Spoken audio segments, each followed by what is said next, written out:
Study that Yahweh has enjoined unto us here in Stone Mountain, Georgia. My name is Esaac ben Israel, and I'm the head priest of the United Congregation of Israel. And I am joined here with the under priest, Priest Kish. Shalom. All right, shalom, brother. And praise Yahweh that every opportunity that we get to go inside of this legacy, and this is really turning out to be a really exciting time. Things that we have not stirred up, but our oppressors have stirred up they have end up poking a hornet's nest, and they really didn't understand. This is what I tell people about the danger of winning. The danger of winning sets you up for the greatest fall ever, because you start to take winning for granted. You start to take preparation for granted. You start just thinking that you're going to win because you showed up. And why not? Because, the last, 100 times you have shown up, you won without any effort. So what that does is it sets you up. And you're starting to see all of these situations where people are getting into conversations, but now that people have been aggravated, they're openly asking this question to the so-called Jews about their lineage, and people are noticing that when it gets time to have this conversation, there's we're not really going to get into that. You start, wait a minute. You pinpoint into detail when it comes to getting at somebody. But when somebody is getting at you, then all of a sudden it's let's not discuss it. Well, if you claim something, you should be able to have a conversation about that. And when we get ready to go into this book, we find that we know certain things can't be proven by other individuals, but you're starting to see the hypocrisy involved in how some people can do something and it never gets that title that they brand on other individuals. So I want to start something, and I'm not going to say why I'm reading it just yet. We're going to read it. We're going to start today in Genesis 28. Then we're going to go into something. So let's go to Genesis 28, and we're going to start that at verse 1. Let's see here.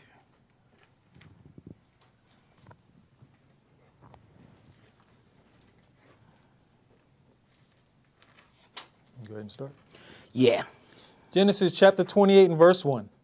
And Esau called Jacob and blessed him and charged him, and said unto him, You shall not take a wife of the daughters of Canaan. Arise, go to Paddan Aram, to the house of Bethuel, your mother's father, and take you a wife from thence of the daughters of Laban, your mother's brother. And El Shaddai I bless you, and make you fruitful, and multiply you, that you may be a multitude of people.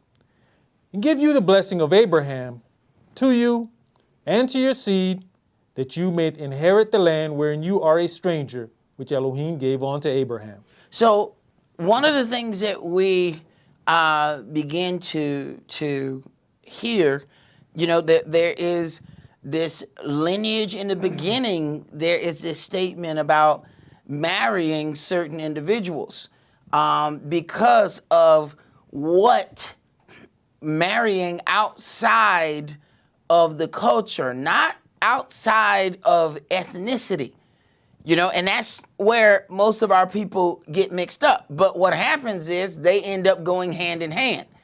Outside of ethnicity normally equals outside of culture, but not always. Okay? So then you have this thing of outside of culture, and our forefathers knew even before the law was given. See, this is that thing that a lot of people say, we do this because the law says do this. Well, if we get right down into this, where is the law saying not to do these things in Genesis? There's no formal law at this point.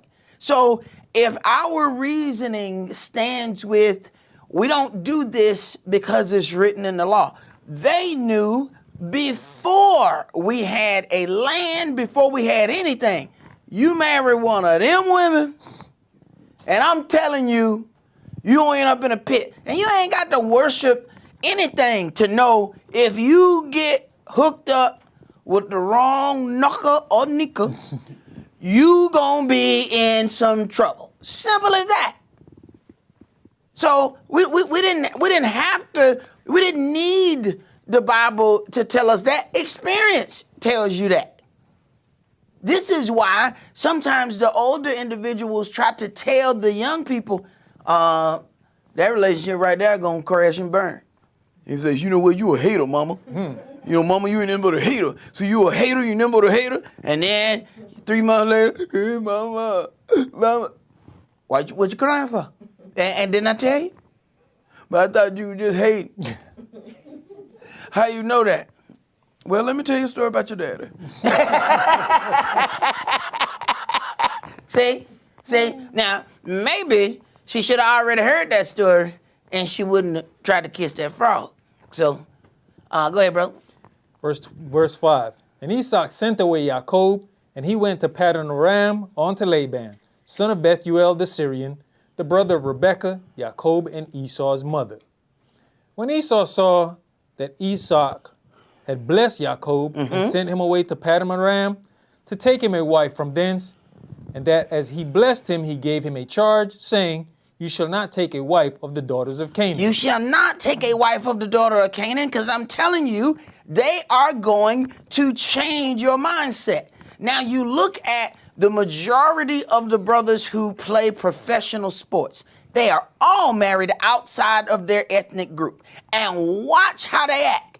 Very few of them can be married outside of their ethnic group and still maintain who they are, especially when you don't have a culture to start with.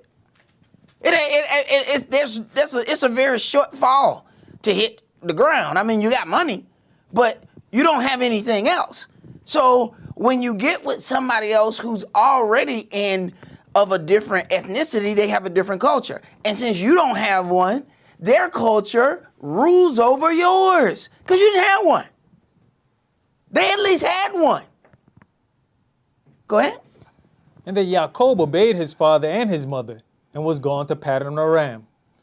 And Esau, seeing that the daughters of Canaan pleased not Esau his father, seeing that having one of the daughters of Canaan was not pleasing. He didn't care how pretty they were. He didn't care how well built they were. He didn't care about none of that. You have one of these women, it is not pleasing unto the father. He knows that they are going to drive you somewhere.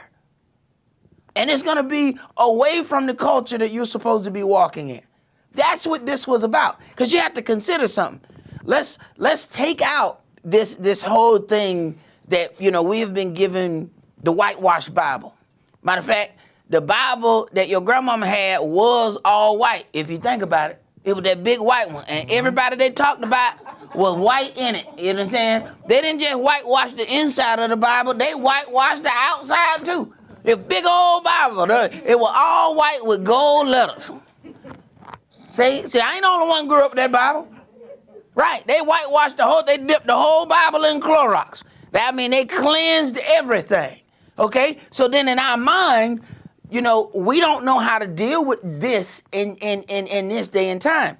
But understand, if he's talking to Jacob, who is a man of color, and told him not to deal with one of the women of Canaan, who is a woman of color. They have the same color.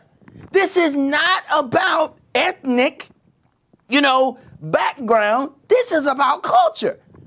These women could pass for us. He said, don't deal with them. Sometimes people, you can't even tell what ethnic group somebody is. Sometimes you have to look at bone structure and, they might be such and such. So this was not about, their ethnicity. This was more about who they were as people and how they conducted themselves. Go ahead. Brother, you oftentimes talk about when we're having a conversation, or you're having a conversation, it's not necessarily for the person in front of you. Because we see who eavesdropping over here, right? Because this is going to Jacob with somebody picking up some jewels. So then what does he do? When he didn't, that it wasn't pleasing unto him, go ahead, what verse you at? Verse 9. All right, then read went that. Esau unto Ishmael, and took unto the wives which he had, Mahathalah, the daughter of Ishmael, Abraham's son, the sister of Nebaioth, to be his wife. All right, so then we have Esau, who was red and hairy all over. Then he took unto the wives of the daughter of Ishmael. Ishmael is the daughter of Abraham and Hagar, right? The son. So we got what? An Egyptian, Ham, burnt black, Abraham, black. So the red man went and got a black woman. So if that's the beginning of Esau, then Esau got a tent. See, we have these things where people see any of the Gentiles and they say, that's Esau. No. You have Gentiles who have merged right in with Esau. So you got two different things going on here.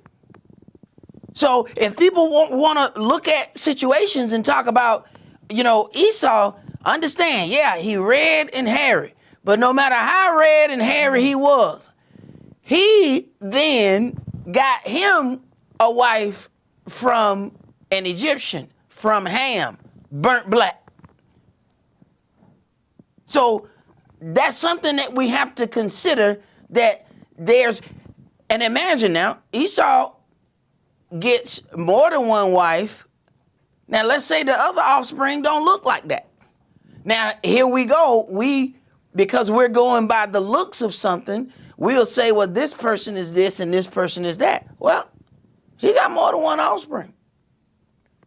And y'all know we can have, that's one of the reasons why they call us colored. See, they call us colored because we would produce something that all range of hues. Matter of fact, it threw a lot of us off. Two dark-skinned people get together and then this light-skinned baby come out. We be like, you better go get your baby daddy. You better go get your baby daddy. I don't know who that is. I don't know whose baby that is. Then, then your grandmama got to come. That's your baby. Look at the head on it. Look at that. Do you see the head shaped just like a peanut right there? Look at this nut. And look at your head. See that? Look, I crack it. That's your head. Shut up, boy. Just calm down. It's going to cook. When it get through cooking, then you come back here. Just calm down. And you got to come back to your grandmama 4 months later. All right, well, you maybe. I see what you're saying. I see what you're saying. I didn't see the peanut right away. Right. So you have to take that into consideration. So these things are much, much deeper than what somebody look like. It's what they act like. Go ahead. I mean, even when you look at this situation, this is Esau talking to Jacob, right? But then Esau goes to Ishmael, which is Esau's brother. So they ain't that far removed. Exactly. And they were both raised by Abraham, so the culture is not that far off. He knew what he was doing. Well, he couldn't go exactly to that place. You see what I'm saying? So he's got to get something like it. But what you see automatically from the beginning is what? Emulation of my brother. See, I'm gonna do what he does, but I'm gonna do it better. Now hold on.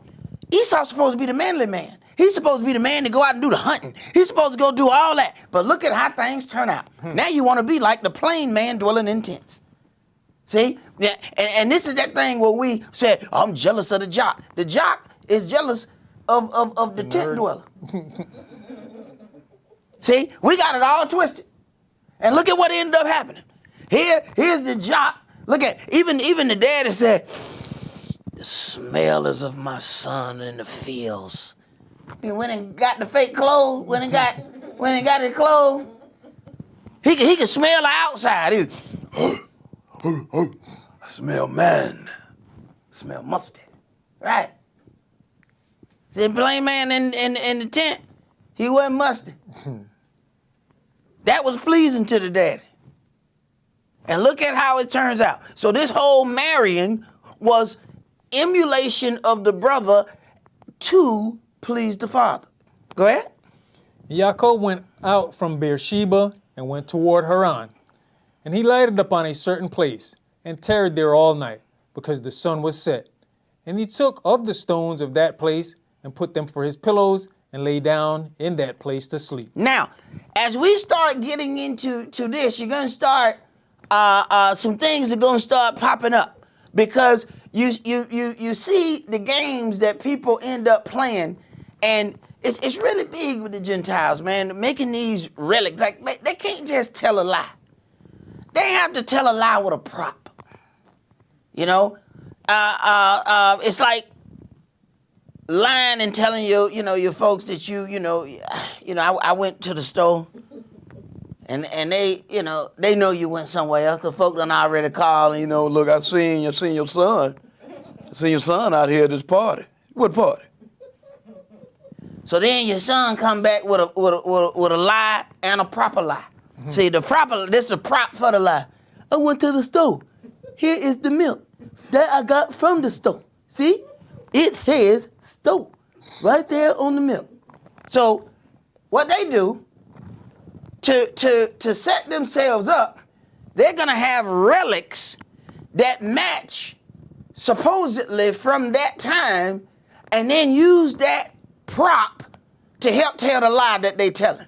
So they have a lie for this right here, and they done found a rock that is just so happened to be the same rock that Jacob laid his head on. Oh, glory.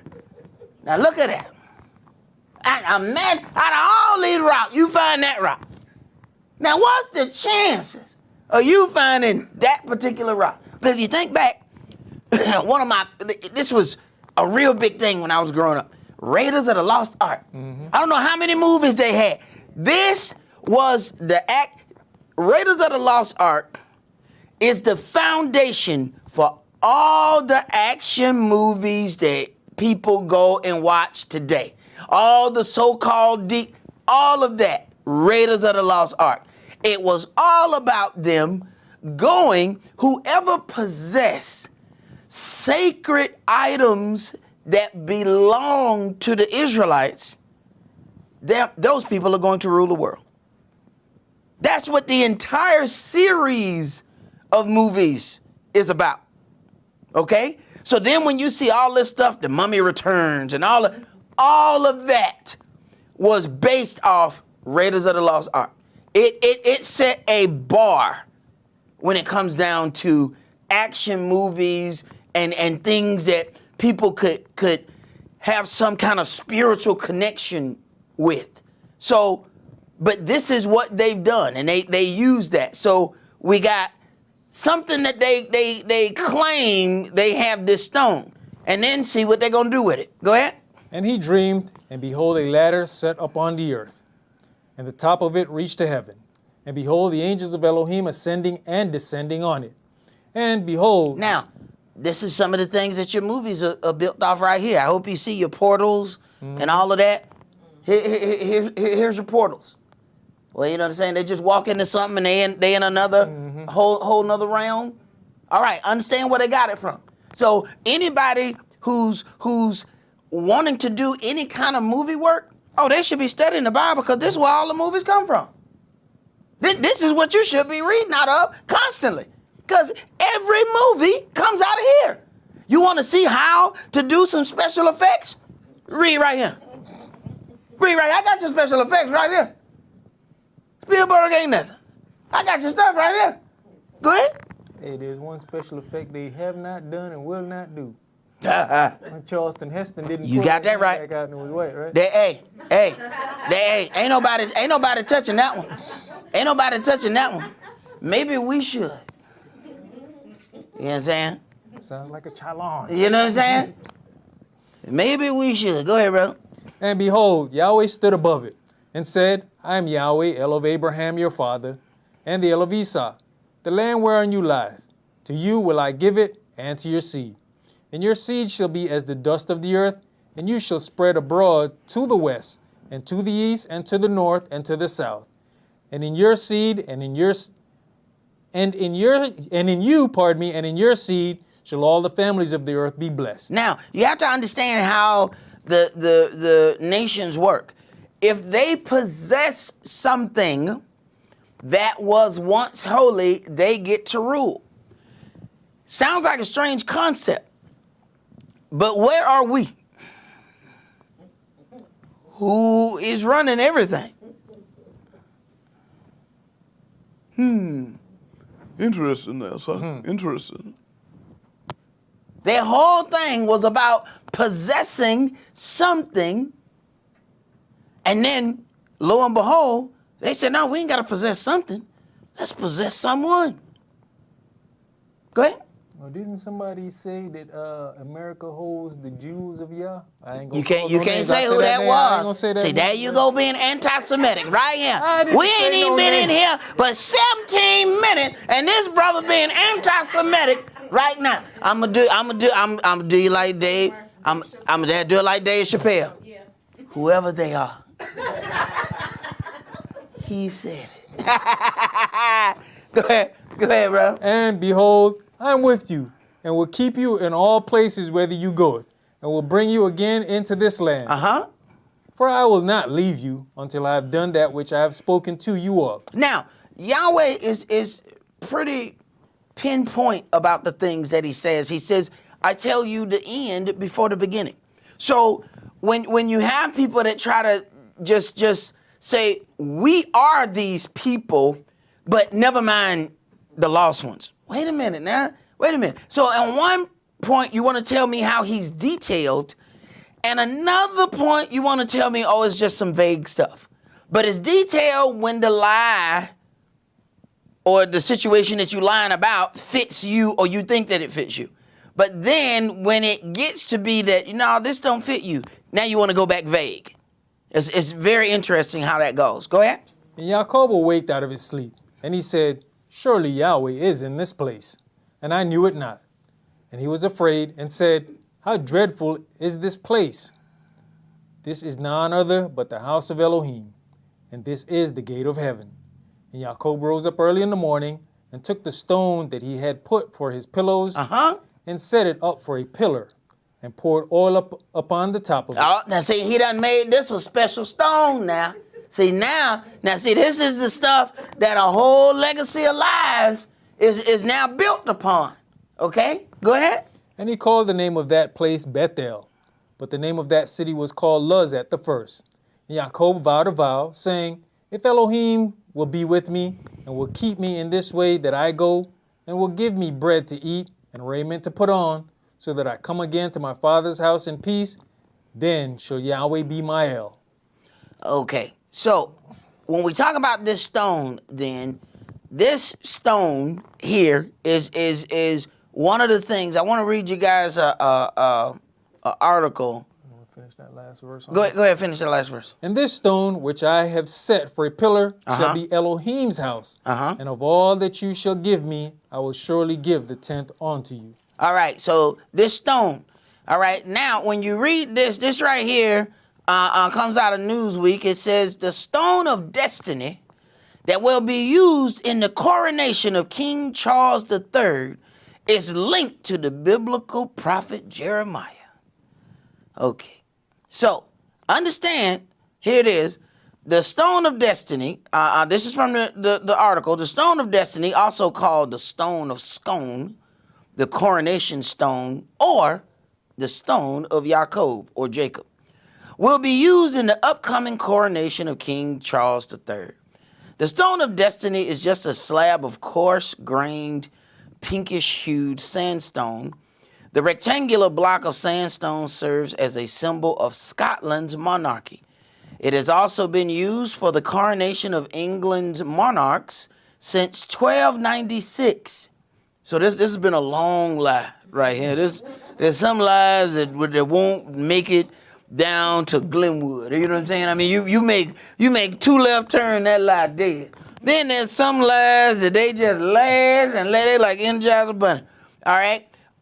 It says since 1296, and then the monarchs of Great Britain and the United Kingdom since 1707. See, this lie was so good that other people start telling the same lie. How you gonna tell that lie? I wish I'd have lied it before you lied it. Now I'm gonna lie it better than you lied. See, I'm gonna lie, but I'm gonna lie louder. Okay? So, the stone of destiny weighs approximately 335 pounds, and monarchs would sit on it to be crowned.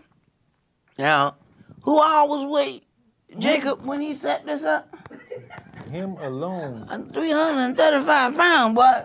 What? Y'all cool, but boy, that brother was, boy, that brother, hey, boy, that brother walked in, yeah. What? What? So first he picked up 300 some pounds and set it down to set up his pillow. Yeah. And then later on moved it again. And then moved it again. So he moving 335. You know what I'm saying? So like maybe that's why brothers be saying, hey, bro, what you bench? You know what I'm talking about? You know what I'm saying? Maybe this all started with Jacob. You know what I'm saying? What you bench? You know what I'm talking about? You benching 335? Wow, that's heavy right there. All right. It was last used in the coronation of the late Queen Elizabeth II in 1953. When she was crowned, the queen sat on a chair which had the stone built into it. There are different legends and myths about the stone of destiny. One of the legends is that the stone can be traced back to the character of Jacob in the book of Genesis in the Bible. In the Bible, Jacob used the stone as a pillow and had a vision in his sleep. He consecrated the stone. This is why they want it. See, this is why they want it. He consecrated the stone as it symbolized his vision from God. So they said, you know what? We're going to own the house, so we got to steal the rock. Okay. The stone was supposedly, here we go. See, you can tell when people don't even believe a lie that they telling. You can tell. See, it's one thing. See, before anybody believe your lie, you know you have to believe it yourself, right? So you got to make a commitment to the lie, you know? This is why, you know, and I give you a perfect example. We do it right before we call in sick. We get in sick character.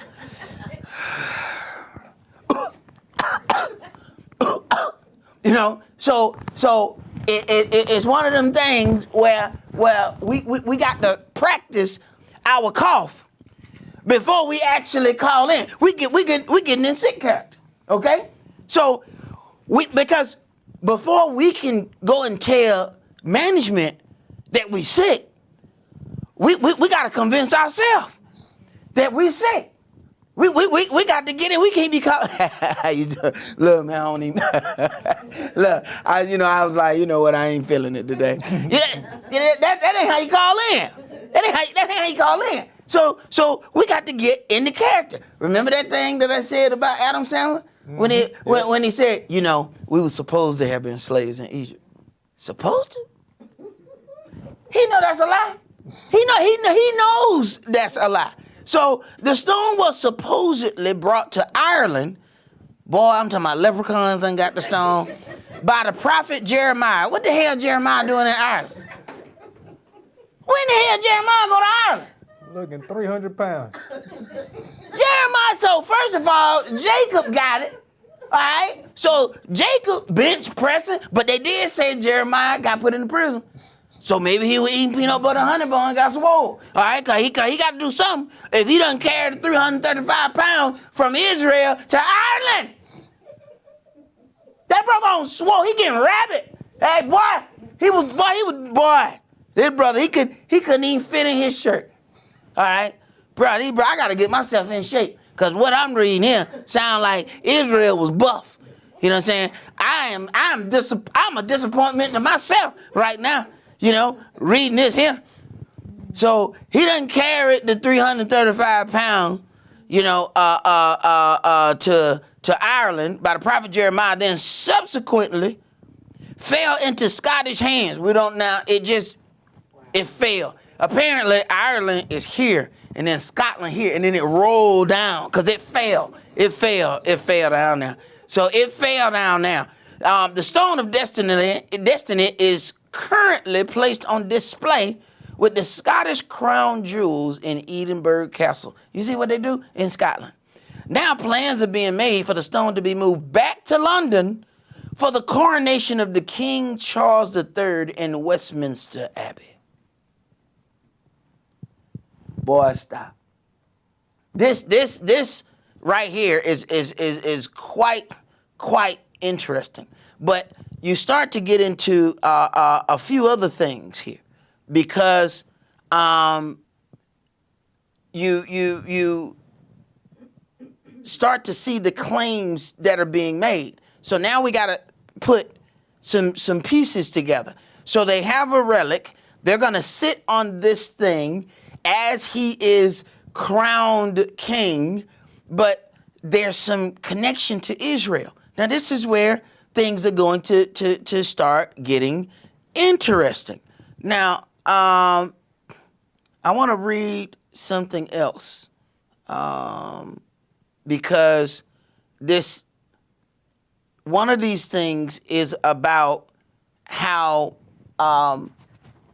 the so-called monarchy is connected with this royal bloodline. But if you think about it, though, all of them are telling the same lie. Because remember, only Judah and Benjamin is supposed to be in the land. So it leaves you with a question. Where are the other 10 tribes? Well, Britain is claiming that they are the other 10 tribes of Israel, which is which is a hell of a lie to tell. Because at the same time you telling us that you proud and English, you proud and Gentilian, you a WASP, as they say, white Anglo-Saxon Protestant or whatever. Okay, yeah, you proud, but at the same time you Shem. So you start to see the same lies going, and maybe that's why we keep getting the thing from the other side. Oh, don't worry about looking for the lost tribes. Because they're waiting for Britain to come up and say, all right, we the 10 tribes. Because think about it now. Who put them there? Britain and America. Okay? So understand. So the 10 tribes is being left open so that Britain can get in. Here's where the conflict comes in. Supposedly, there's a direct connection here. I want to go to, let's go to Genesis 49. See, this is where a conflict is going to come in, but this is why they got to get together with the lie.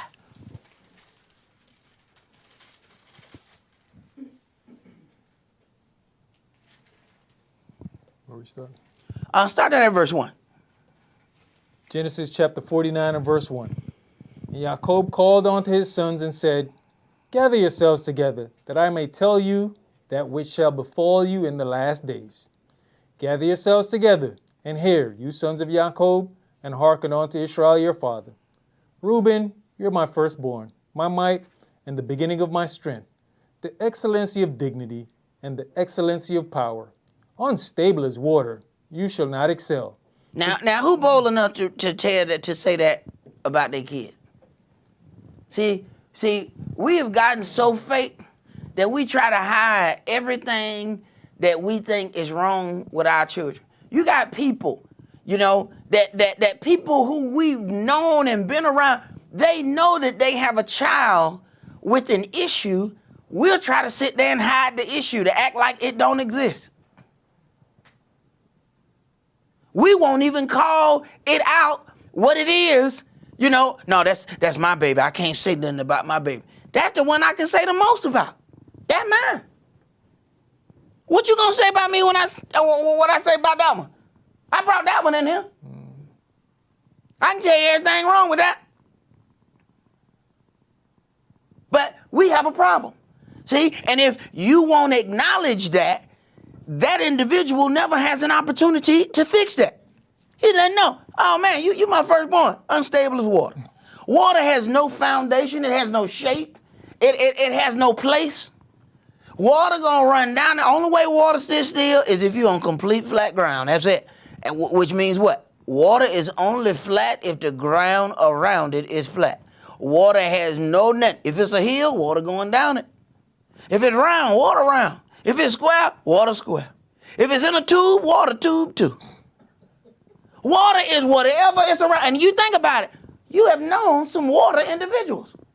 They round gangsters, they hardcore. they thug, they crip walking. Oh man, they doing everything. Then they go to college, and all of a sudden, they geniuses.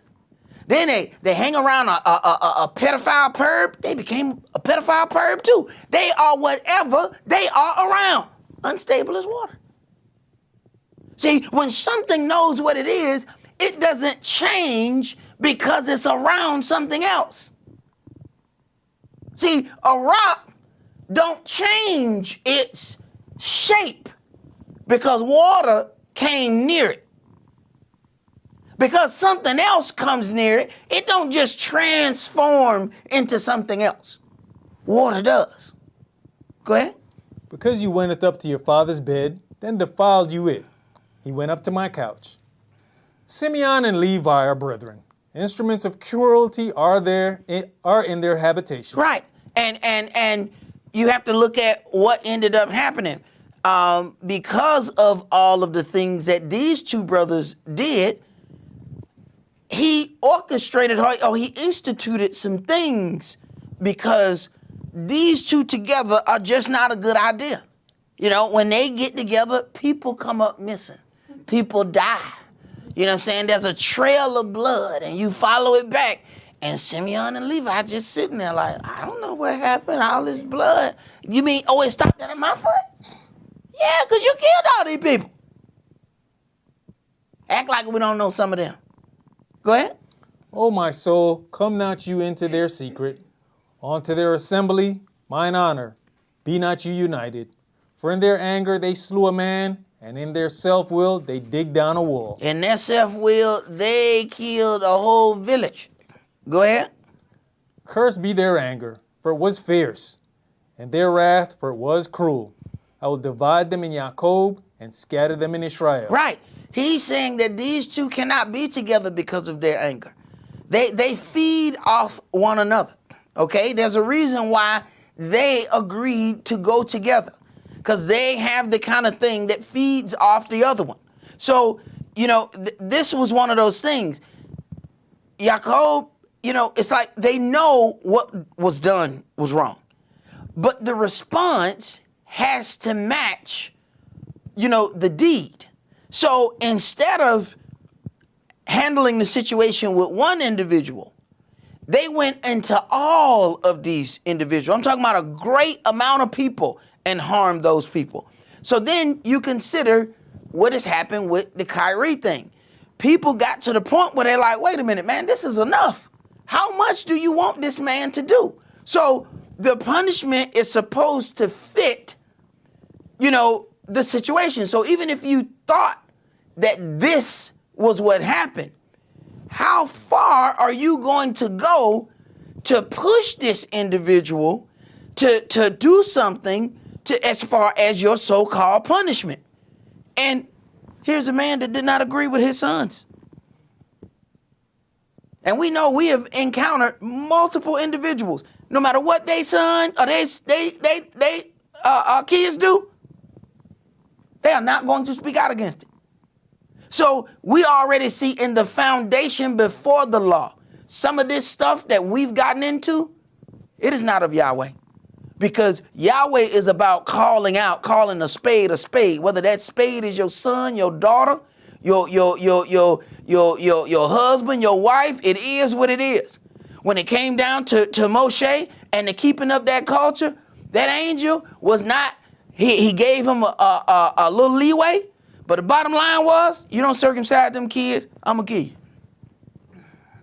I don't care what your wife, you better have that argument. You better have that argument. And we read, it was a straight argument. And she was downright disrespectful.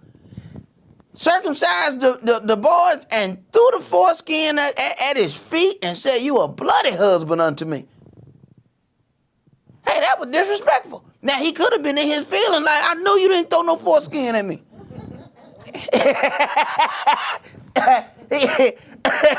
he could have went somewhere with that.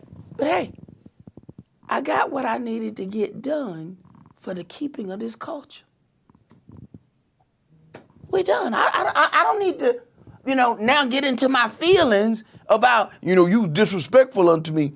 Yeah. This was hard enough for you as it is to do that. I'm going to give you that. So there are levels of things. So he did not agree with the level. And that should be something for us to grow on and understand, that you just don't agree with your kids because they're your kids. Go ahead. It's interesting when you say it's a bloody husband, you're saying it's a straight argument. If you look at it from the British side, it's a straight argument because that word is profanity to them. Mm-hmm. Used as profanity to them. Yep, it is. You're right. Yehuda, you are he whom your brethren shall praise. Your hand shall be in the neck of your enemies. Your father's children shall bow down before you. Yehuda is a lion's whelp. From the prey, my son, you are gone up. He stooped down. He couched as a lion, and as an old lion, who shall rouse him up? The scepter shall not depart from Yehuda, nor a lawgiver from between his feet, until Shiloh come, and unto him shall the gathering of the people be. Now, this is what the nations are standing on. Verse 8, Judah, you are he whom your brethren shall praise. Your hand shall be in the neck of your enemies. Now, this is why everybody wants to be Judah. Now, he got all these kids. And each kid has, you can have kids, same mother, same father. And each one of those kids are going to be different. People like to put, well, that's because they got a different mama. That's because they got, kids are different. All right? Point blank. So you have this one, everybody wants to be Judah, but everybody can't be Judah. We don't have 12 tribes of Judah, no matter what Wycliffe told y'all. All right? So get that out of your thick head. That does not exist. But you have this because it speaks of rulership. That's why everybody want to be Judah. All right?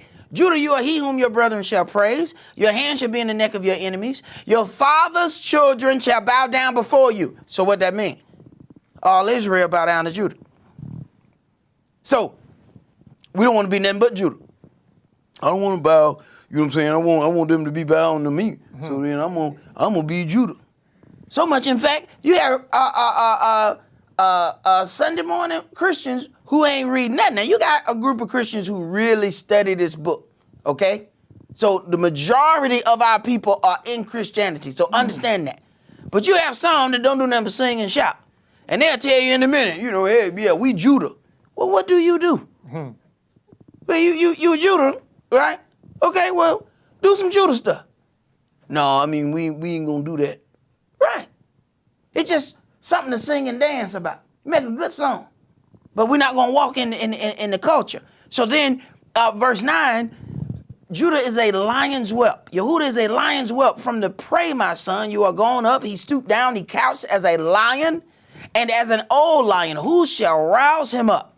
The scepter. The scepter is that little staff, if you will, that the king has. So the scepter shall not depart from Yehuda. So then this is why all the nations want to be descendant of Yehuda so they can take control. Once again, if you have a relic of ours, then you use that to pronounce your rulership. So by pronouncing that they are the bloodline of Judah, then now it's their manifest destiny to rule. Now, this is where it gets interesting. Prince Charles and all of the monarchs are supposed to be direct descendants of King David himself. That's the lie that they're telling in Britain. Now, here's where it gets interesting. So if you directly descended from King David, then who the Jews? Jewish people.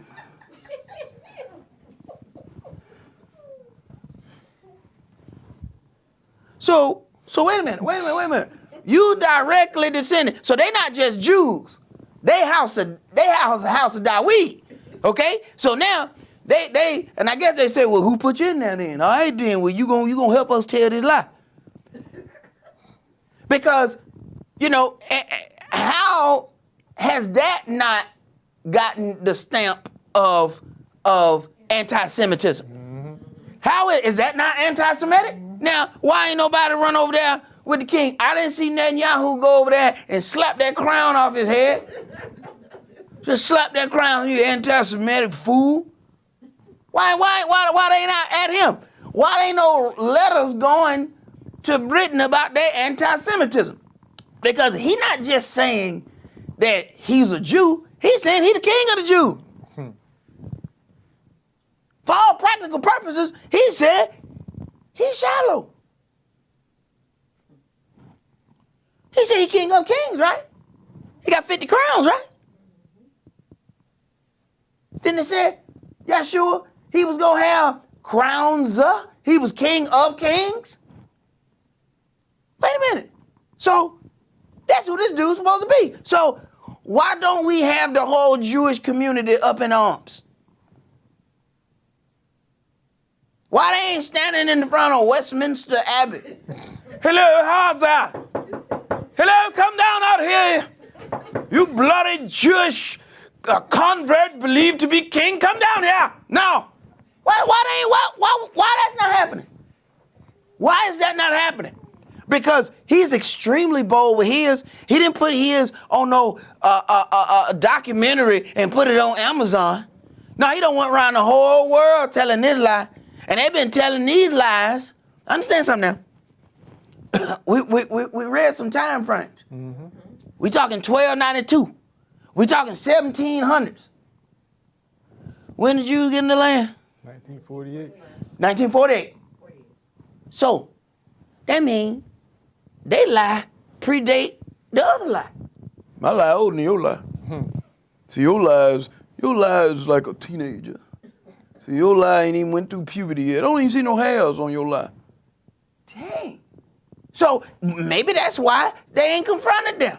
Because maybe it's a game of who telling the biggest lie. But I sure wonder why they have not been confronted. But how you going to confront the people who put you in the land?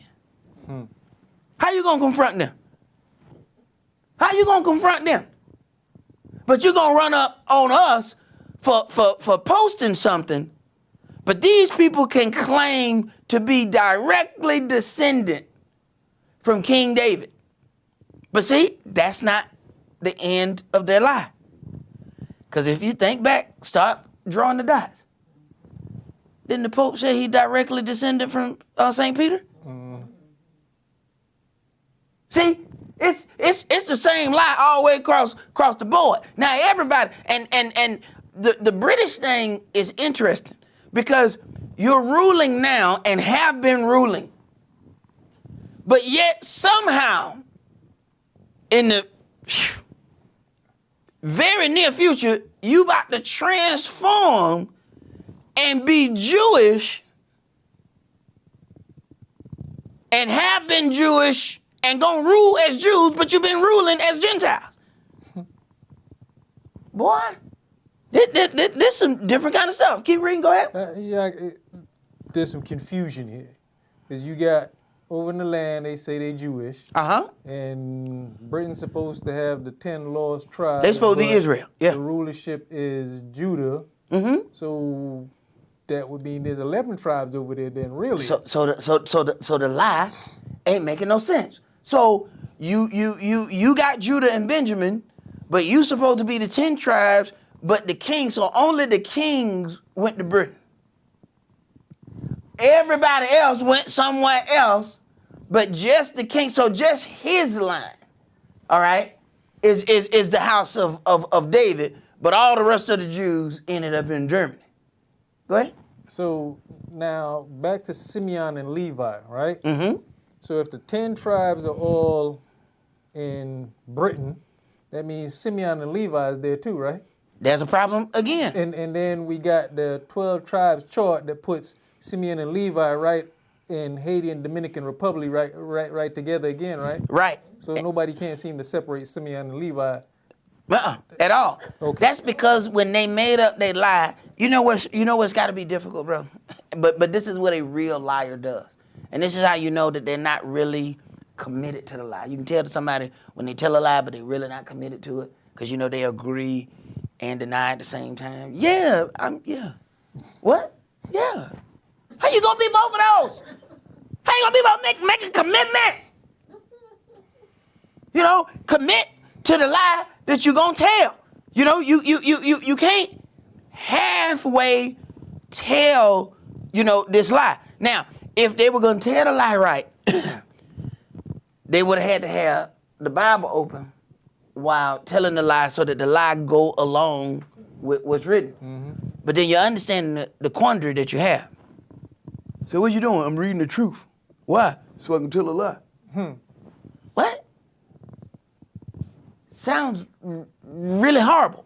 But if they were going to tell the lie right, they would have to have the truth open, reading it, so that they can effectively tell the lie. Thankfully for us, that they're not that dedicated. Because had they been just a little bit more dedicated, we'd have some serious problems. Because we know that it doesn't fit Scripture, and our people still question it. What if they were able to lie as good as Satan? I mean, the lie just roll off smooth like hot butter. Okay, what if they was able to tell that lie like that? So they weren't able to keep these two tribes separate, and part of some of that, even what I was seeing in the Hebrew the Negro documentary, that it was a lot of connection of other tribes by certain things, and there was no separation between who might have, ran here or fled here, who was servants, who was this. Sometimes it ended up being a blanket statement of these people are this tribe, and you got to really watch anything that comes out there, because I've heard some of the other people in that tribe chart, they start talking about, some of the Indians, they one of the tribes of Israel, because you can hear them because they say a name. Bruh, for real, bruh. For real. That's what we're gonna base that on. So you gotta be real careful with some of that. But go ahead, bro. Verse 11. Binding his foal onto the vine, and his ass's colt onto the choice vine. He washed his garments in wine, and his clothes in the blood of grapes. His eyes shall be red with wine, and his teeth white with milk. Zebulun shall dwell at the haven of the sea, and he shall be for a haven of ships, and his border shall be unto Zidon. Now, these are all tribes that are getting these blessings, but here's the thing. This is how you look at the hypocrisy. So when you want to, you go in Genesis 49 to pull out the things of the scepter. Here's the problem. He's talking about all the other sons too. But never mind them, where they at, so we don't know what now. They won't know. We don't nobody know. We don't need nobody know. So we ain't gonna look for no lost tribes. But he's talking about the tribes right after the verse that you use to validate your rulership over the earth. He's talking about those other sons. Go ahead. Issachar is a strong ass couching down between two burdens. And he saw that rest was good, and the land that it was pleasant, and bowed his shoulder to bear, and became a servant unto tribute. Dan shall judge his people as one of the tribes of Israel. Now, people don't want Dan to even be, if it's anything that folk try to throw out, they throw out Dan, because there's one thing that they do with Dan. They say, you know what? There's only one knuckle that we can't get rid of. And that's that damn Samson. We cannot get rid of that knuckle. We find out. And see, this is the one that they'll tell you, all right, Yeah, there was one black, Israelite, and it was damn, he got cut off. see, they want whatever you are, just so happen to get cut off if you pay attention to it. So-called, they'll say, okay, Dan black, but he been cut off, so ain't no need of dealing with him. See? Go ahead. Then shall be a serpent by the way, an adder in the path, that bites the horse heels, so that his rider shall fall backward. I have waited for your salvation, O Yahweh. Gad, a troop shall overcome him, but he shall overcome at the last. Out of Asher his bread shall be fat, and he shall yield royal dainties. Naphtali is a hind let loose, he gives goodly words. Joseph is a fruitful bow, even a fruitful bow by a well, whose branches run over the wall. The archers have sorely grieved him, and shot at him, and hated him. But his bow abode in strength, and the arm of his hands were made strong by the hands of the mighty El of Jacob. From thence is the shepherd, the stone of Israel, even by the Elohim of your father, who shall help you, and by the Almighty, who shall bless you with the blessings of heaven above, blessings of the deep that lieth under, blessings of the breast and of the womb. The blessings of your father have prevailed above the blessings of my progenitors unto the utmost bond of the everlasting hills. They shall be on the head of Joseph, and on the crown of the head of him that was separate from his brethren. Benjamin shall raven as a wolf. In the morning he shall devour the prey, and at night he shall divide the spoil. Right. So we have the warriors that come out of Benjamin. So then you have the people in the land claim to be Judah and Benjamin. So they claim to have the scepter of rulership, and then have all the warriors to go to war. How else to justify your constant desire to shed blood than to call yourself Benjamin? How else? What better way to justify it? Go ahead. All these are the 12 tribes of Israel, and this is it that their father spake unto them and blessed them. Every one according to his blessing, he blessed them. Right. So Judah can get his blessing because they call themselves Judah. But does the other 11 sons, do they not get their blessing? And how can you claim to be about the family of Israel, but you say, we ain't going to worry about them 10 tribes. Don't nobody know where they at. That surely cannot be if the head of your family operates like that, there's something seriously wrong with your family. Go ahead.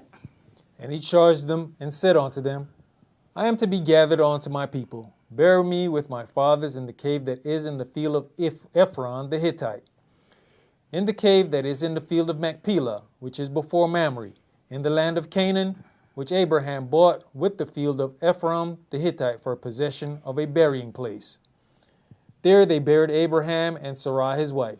There they buried Esaac and Rebekah his wife, and there I buried Leah. The purchase of the field and of the cave that is therein was from the children of Heth.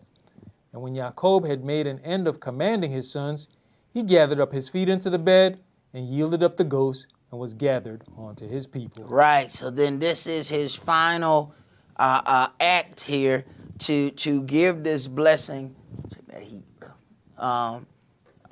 Give the final blessing unto his sons, and these blessings are going to carry over to these tribes forever. But it's interesting how people only want to pick out one verse or one or two verses, claim that they are those people, and then deny all the rest of the blessings that go to all the other tribes that they claim they can't find. So there's something real strange about that.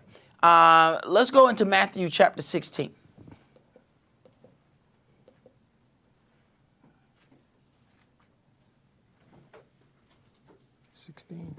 Yeah, Matthew 16.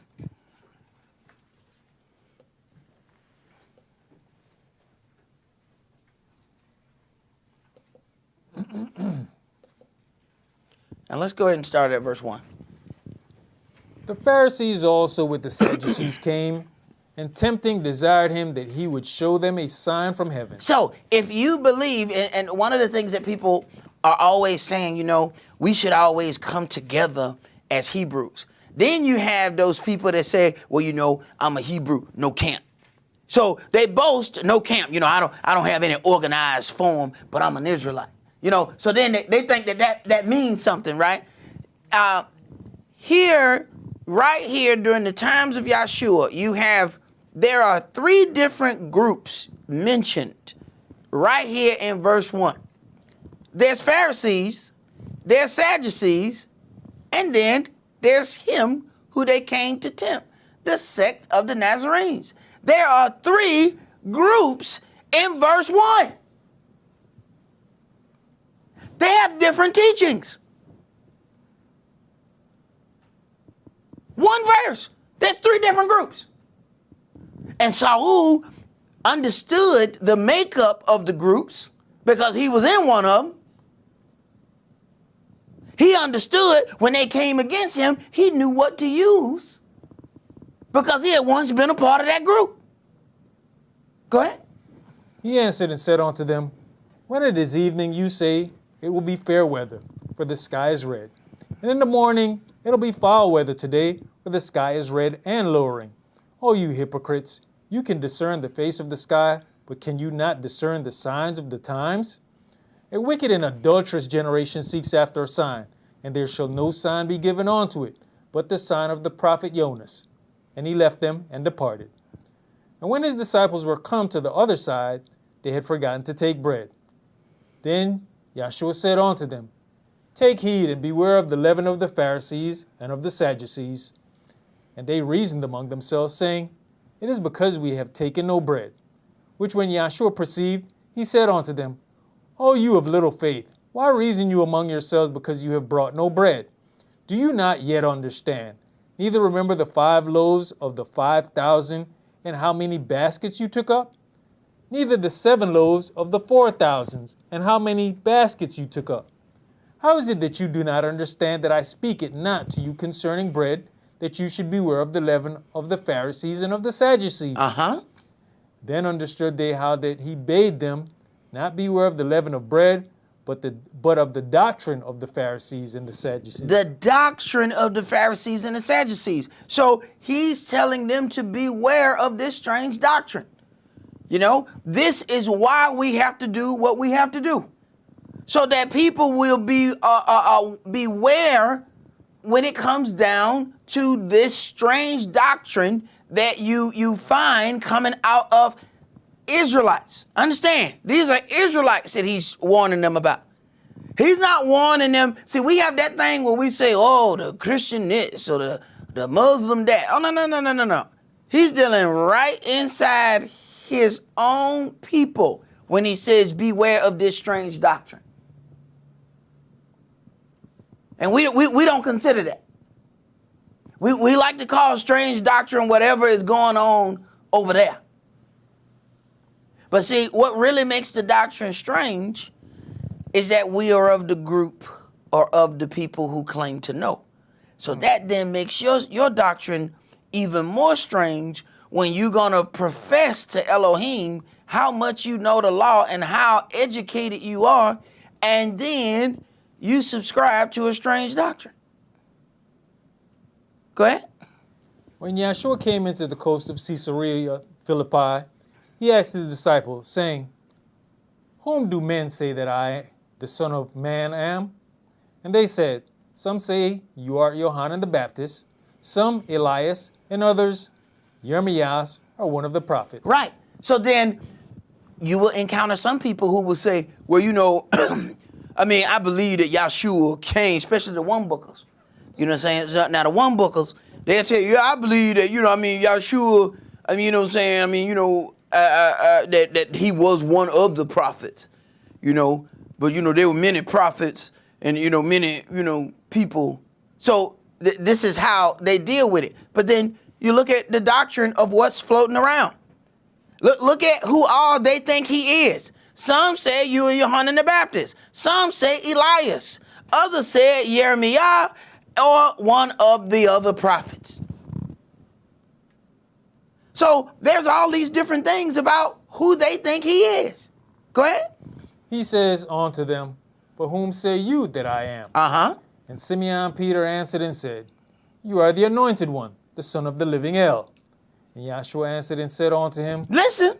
blessed are you, Simeon Bar-Yonah, for flesh and blood has not revealed it unto you, but my Father which is in heaven. Right. And we think a lot of times that we're going to study or learn ourselves into being chosen by Elohim. He didn't have that. Understand, there's a whole lot more people or other people that are more educated than Cephas is. Yet they don't have the understanding spiritually that he has. Why? They didn't get it from the Spirit. He got that from the Father. He said, oh, you can't study your way into this. See, you study your way into certain things. Mm-hmm. But this right here, there's certain things that if the Father, just like I said, for somebody to hear, the Father has designated that they can hear. That's the only way that your words to them is going to profit. So you can't make anybody hear or not hear.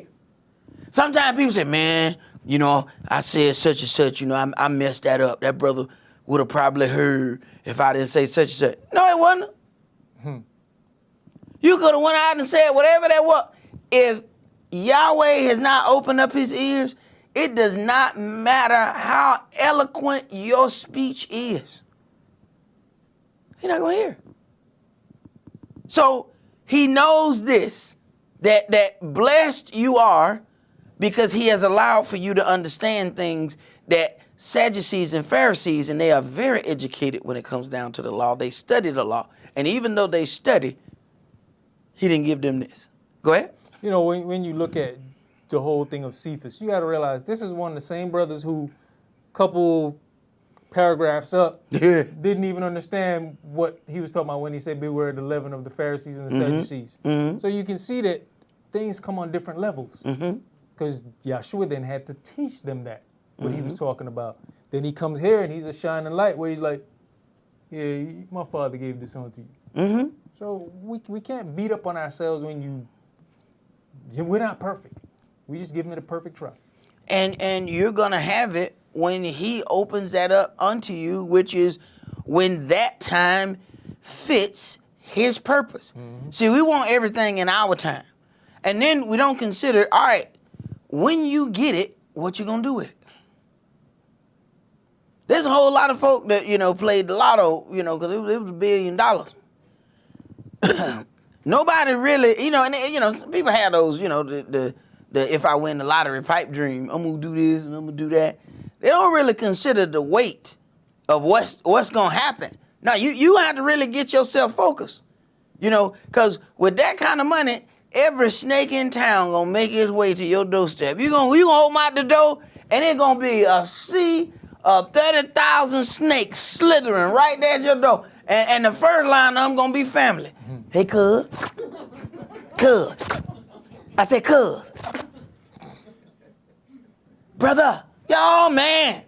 Brothers you ain't seen and you don't know how long, they gonna slither right up to your door. You gonna move and snake gonna follow you.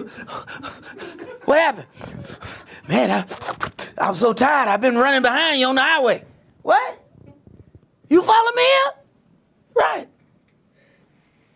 See, with power come responsibility. And we don't really consider this thing. But everybody wants this power. So let's read a little bit further and let's see how these people claim they got the power in the church. And I say also unto you that you are Cephas, and upon this rock I'll build my church. Upon this rock I will build my church. Now wait a minute. Now they got the rock of Jacob. That's how they the kings. Wait a minute. Now they done got the rock of the church because they claim they are descendant directly from Peter himself. See, this is why they like to change those names, because, come on, it ain't hard to believe that a Peter is white. Come on. But when somebody tell you, real name Cephas, you know what I'm saying? You know what I'm saying? You Cephas, you be like, wait a minute, I had an Uncle Cephas. He ain't do nothing but drink old English 800. You know? Yeah, how many white Cephas did you sing? See? Go ahead. But if you have an understanding that you are Peter, if you put it that way, and upon this rock, Peter has no correlation with a rock. If you put Cephas there, Cephas means the rock. And then he goes on to say, upon this rock.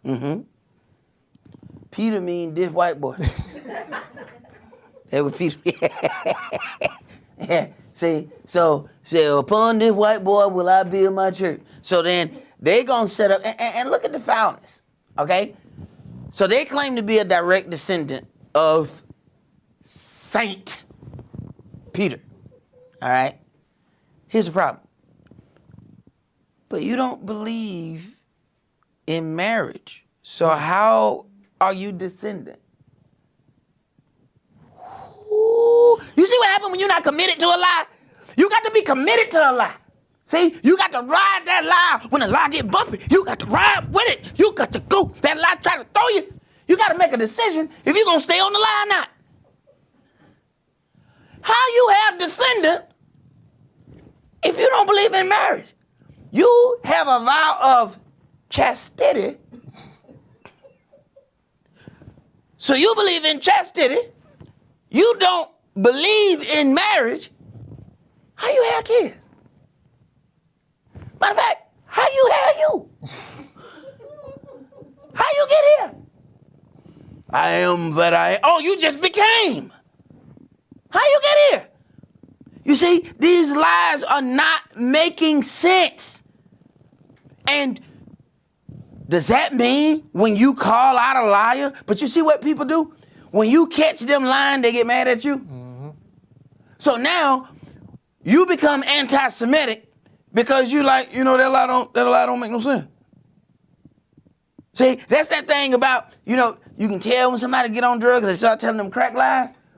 Crack lies are the dumbest lies ever. They don't make no sense.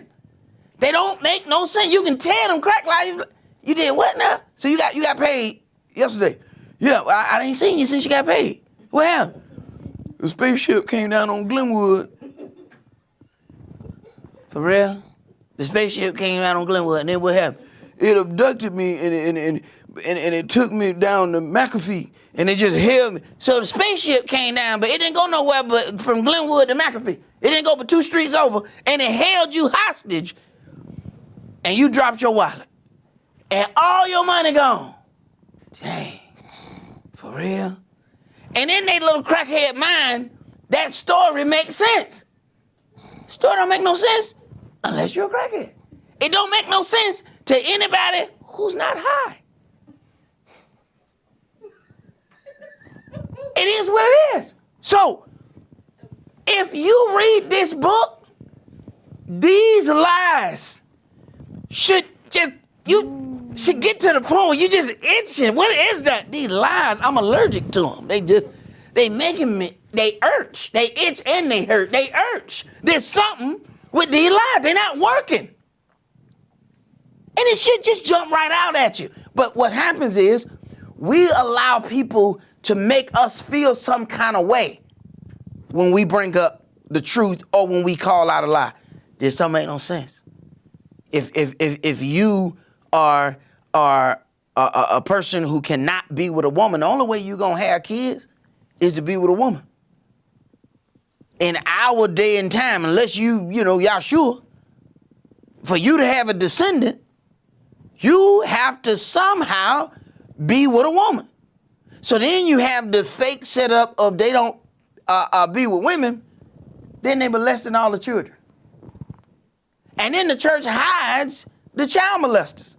So now you're going to tell me that Cephas brought forth a nation of child molesters? When you say it out loud, you hear how stupid it is, don't you? So you got to say it out loud to see how. So Cephas was so holy that he brought forth a descendants that don't do nothing but touch little boys. How many of these things, man, that we gonna keep falling for? Yet people keep talking about how educated we are. We got this degree. We got that degree. We got a master's here. Maybe you just got master's degree. Maybe master has actually said, I've co-signed that this one is exceptionally stupid. I have brainwashed this one. Yes, they're educated, but they're stupid. Because they will believe whatever we tell them to believe. Maybe that's what the thing is supposed to be. Because we're way too intelligent to fall for some of this stuff. Go ahead, brother. My brother, I just realized that having crackheads around was part of my spiritual education. Oh, I second that one. Hey, brother, a lot of positive things have happened in my life because I went to crackhead high, and you learn when you get your crackhead diploma and you like, what? I have been educated in crackness, because you learn, you learn everything that you ain't gonna, boy, deception, you can't hide nothing from no crackhead. You can pick the best spot in the house. Crackhead gonna find it. Well, the way crackhead find things, man, they should have had crackhead looking for Bin Laden. They would have found Bin Laden. It would have found, I'm telling, you can't hide nothing from no crackhead. They find everything. So when you get down to these things, man, hey, you should have them examining this book. They'll find a lie for you. They'll find a lie. Because you can't. But it was beneficial to go through some of those things. But not if you, get on it. Not if you get, where they are. If you can get in and you learning because you grow up in an area where all this stuff is around you. So you don't have any choice but to put, to grow from that. Then you consider what Yahweh would even choose these brothers, these fishermen. Man, these some hardcore brothers. And they're going to have to deal with some hardcore things. Well, they have grown up around some hardcore stuff. That stuff comes to benefit them later on when all this turmoil comes. And that's the thing you got to think about. Yahweh is not trying to erase everything from your life. All that stuff that you went through, those things may be used later when he sees fit. We sometimes come in the word and think, I got to dump my entire life. No, you have to learn how to let the old things in your life benefit him. So you might not have to stop what you're doing. You might just have to change how you do it. Then he gets the benefit from it. Go ahead. And the gates of hell shall not prevail against it. Verse 19. And I'll give unto you the keys of the kingdom of heaven. And whatsoever you shall bind on earth shall be bound in heaven. And whatsoever you shall loose on earth shall be loosed in heaven. Then charged he his disciples that they should tell no man that he was Yahshua the Mashiach. And this is pretty much how you know where we are. As he said, he charged his disciples that you should tell no man that he was Yahshua. Y'all know we can't hold no secret. We telling everybody, look, don't tell nobody. But that's the Mashiach. I ain't gonna tell nobody else except this next dude. Right. Let's go into Jeremiah chapter 30. I'm not gonna tell nobody else.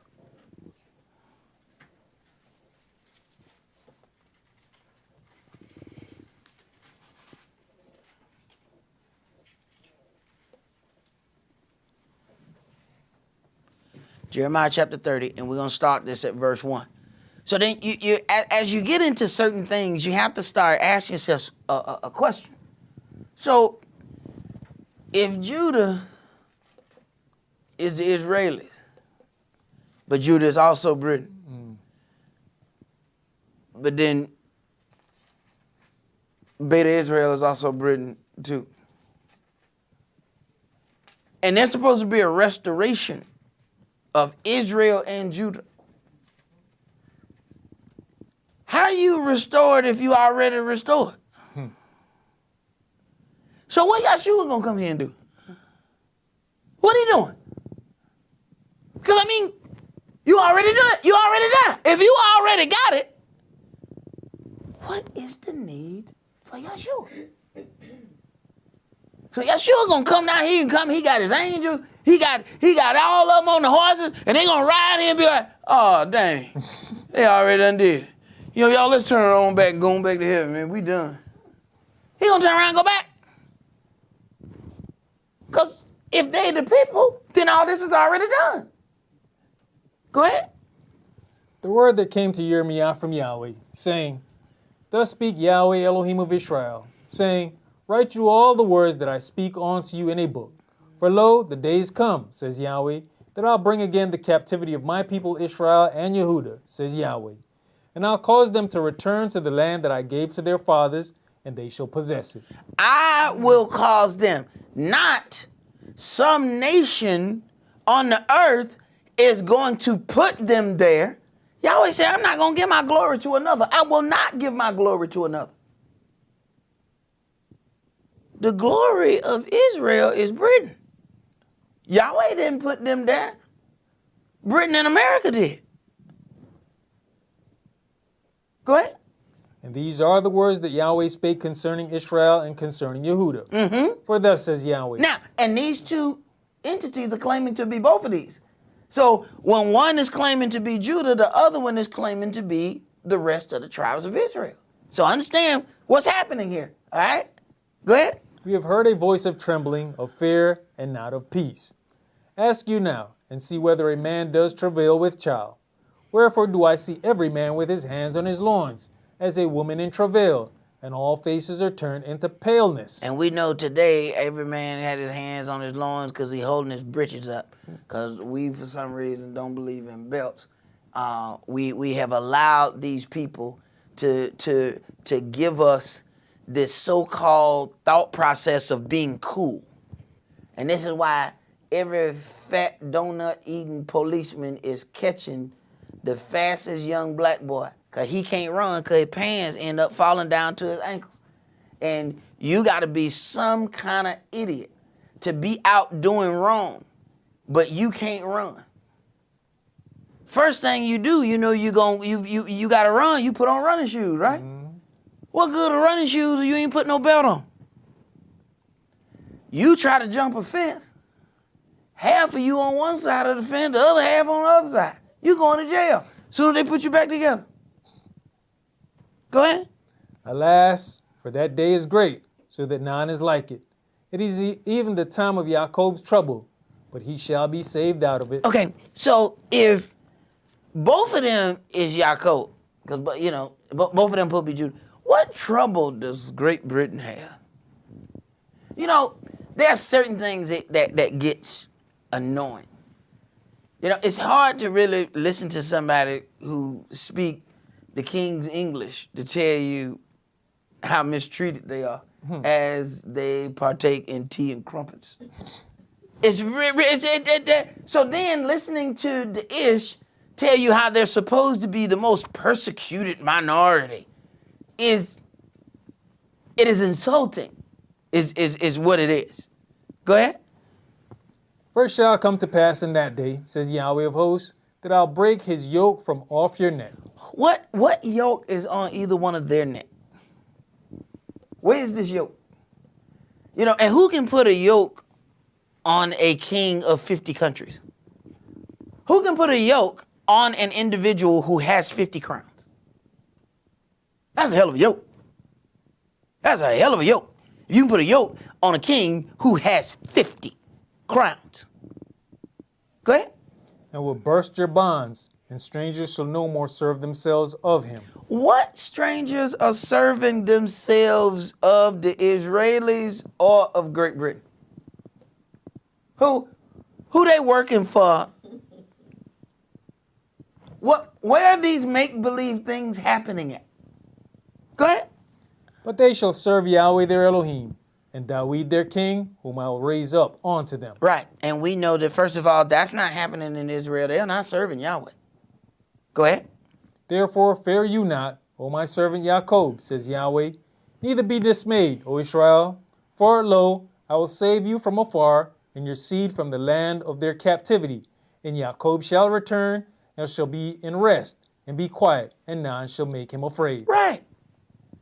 That is because of all the things that we're having to deal with here. That this is your restoration, that none shall make you afraid. Man, you can tell how the people act in the media. The Jewish ain't afraid. What they got to be afraid of? They can shut you down because you said something. Go ahead. For I am with you, says Yahweh, to save you, though I make a full end of all nations, whether I have scattered you. Now, what nation is he going to shut down because the Jewish people were scattered there? Now, scattered means that you were forcefully had to run or were shipped to that place.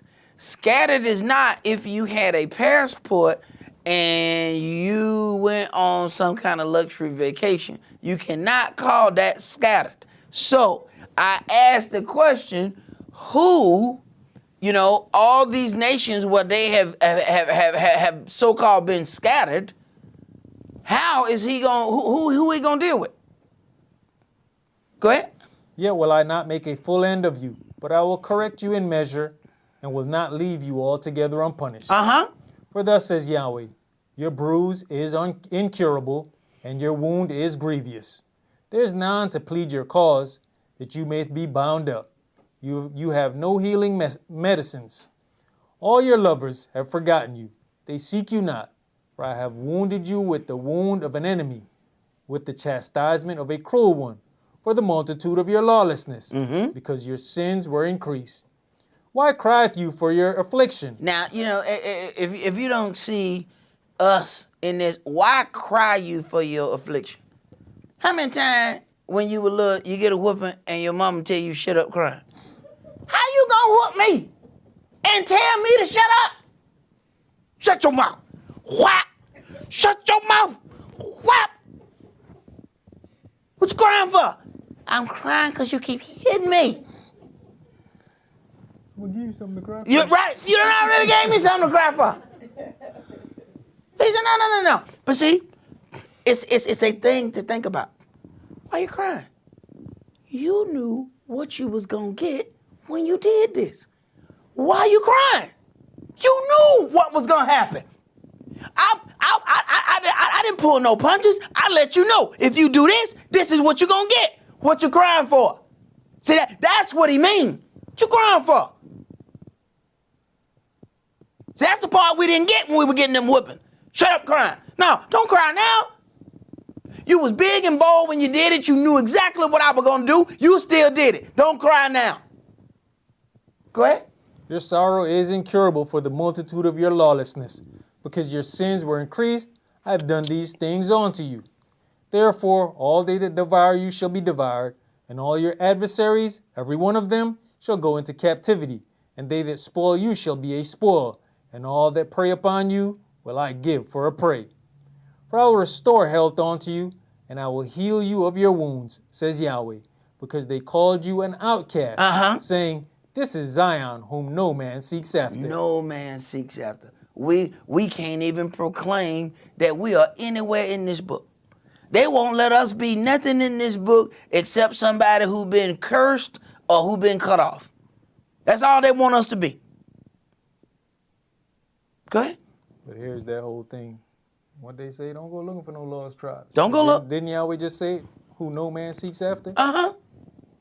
He said, don't worry about it. I know where they at. I'm going to go get all of them.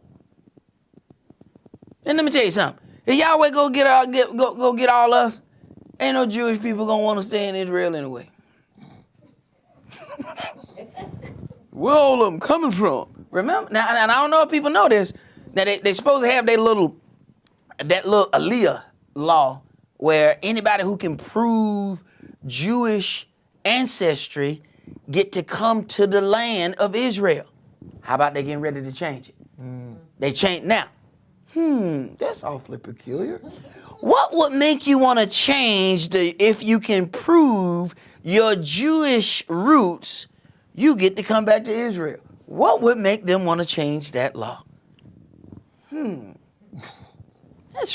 mighty peculiar, isn't it? Doggone it, Kyrie. See what You know what I'm saying? That's mighty peculiar why they would be pushing, because they know that people are getting more and more. They're not being indoctrinated as much. They are learning to take some things and say, no, that don't sound right. Let me go research this for myself. Instead of just taking what was given to them. And I watched a program where a Gentile, who was this? Dr. Jeremiah. And this is a very educated Gentile. Watched him read the Songs of Solomon and watched him change. When she said, I am black but calmly, he said, I'm tan but calmly. That man got a PhD. And he told that lie with a straight face. And they scanned in the crowd, and you can tell there was some that was like, yeah. We know that's a lie. But we looking at this book, and it say black. So he said, she tanned. So when was tanned ever a problem amongst white people? Don't they try to get tan? She said this, I'm black, but I'm beautiful. Because my mother's children were angry with me, and they forced me to work outside.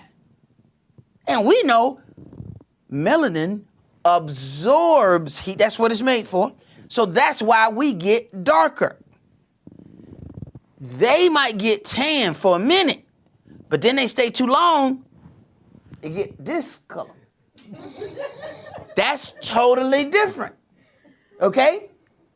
She didn't say I got sunburned. She said I'm black. We stay in the sun, we get darker. It keeps absorbing that because we got so much that it blocks some of it, and we can take more and more and more of it. Other people can't take that. Because the darker you are, the more of that is already going to be blocked. So that's something that we have to think about. Go ahead. Verse 18. Thus says Yahweh, Behold, I'll bring again the captivity of Jacob's tents, and have mercy on his dwelling places. And the city shall be built upon her own heap, and the palaces shall remain after the manner thereof. And out of them shall produce thanksgiving, proceed, thanksgiving and the voice of them that make merry. And I'll multiply them, and they shall not be few. I'll also glorify them, and they shall not be small. Their children also shall be as aforetime, and their congregation shall be established before me, and I will punish all that oppress them. I will punish all that oppress them, their children. So he understands that our children are undergoing some very horrific things that are not happening to other people. Go ahead. And their nobles shall be of themselves. Their nobles shall be of themselves. All right? We won't have strangers ruling over us, which is exactly what we have here. Even when we get somebody who look like us, they just look like us on the outside. They like the little Barbie doll. When they first started making the black ones, they just dipped the little white one right in chocolate and gave us the Barbie. There you go, that black Barbie right there. And you tell you didn't change none of these features or nothing. You just painted that white doll black. You didn't even. And then after a while, we start getting ethnic dolls. You be like, oh, look at little Kwee doll. They be like, oh my goodness, look at the Kwee doll. I'm gonna give my baby a Kwee doll. Look at that, she got a little nose and everything. Look at that, she got some hips. Look at the Kwee doll. Then the kid like, Mom, I want Kwee. So, hey, go ahead. And their governor shall proceed from the midst of them, and I'll cause him to draw near, and he shall approach unto me. For who is this that engaged his heart to approach unto me, says Yahweh. And you shall be my people, and I'll be your El. Behold, the whirlwind of Yahweh goes forth with fury, and a continuing whirlwind. It shall fall with pain upon the head of the wicked. The fierce anger of Yahweh shall not return until he have done it, and until he have performed the intents of his heart. In the latter days you shall consider it. Now, one of those things in there was about what the children when you start looking at some of those things. And there is one of the things that somebody had posted, and I want to read that. And it's really a video, and I say that, y'all should go and look at it or search on it. This is over 100 victims, all black, mostly men, molested and raped by Milwaukee Police Department. This video is sickening, that of all these charges that are against these group of individuals. And of course, these all white men. So what they were doing is, as they pulled over the black men, they forcibly stuck their hands in their pants, fondled their genitals. This was a part of them so-called saying that they were frisking them. And, I've encountered some things way back, where you say, that strip search sound, that you was supposed to have been frisking me, but it felt frisky. That I don't think that's the term of frisk. And you start to question yourself. This got so horrible. They are strip searching them in the middle of the street, fondling their genitals. Most of them had fingers stuck in their rectum. And these are all young men that this is happening to. This is what the police have. So you got to understand, if you got 100 victims, understand, that's just 100 who spoke up. They said now that somebody has pushed it, more and more victims keep coming out. And you have to, and this is why it gets insulting for the powers that be to come out who own everything to tell us how persecuted they are. Not one ish is in this storyline. Not one. And I'm talking about, they are, one of the things that one guy, he gets arrested, he's bleeding from the rectum. He goes to jail, they still won't give him medical attention. He has to then go to the hospital when he get out of jail, because they are forcibly ramming their fingers in them. And we paying for this because our tax dollars come out of our check. We paying these people. This is what happening to us. But yet we have people claiming that they are so persecuted. And the only persecution we can find is on paper. It's that paper persecution. Because the only persecution they receiving is somebody said this, somebody said that. Go ahead. Have you read the recent one about the school counselor charging the 10-year-old boy? I didn't. I saw the headline. What was the deal with that? He hugged her, and supposedly one hand went over her neck and one went around and touched her breast. And she called the cops and filing charges on this little boy. 10 years old. She didn't have no business being, here's part of our thing. We want to do this deep integration thing. And we don't really understand that there are people who just do not care for us. And whereas we have been groomed and educated on certain things, you have to understand, when you're sending your child, you're sending a helpless child into an environment that they will not be able to notice the racism from a master's degree having racists. They know how to formulate that, so the kids are not going to recognize it. See, this is why they're starting to mess with homeschool, because too many of us are starting to do it, because, we can sit back in the back of that room and they don't know we're in that room, and the teacher say something, all of a sudden you grab the mouth. Hey, how you doing? How you doing? Say that again. I said, say it again. Say it loud.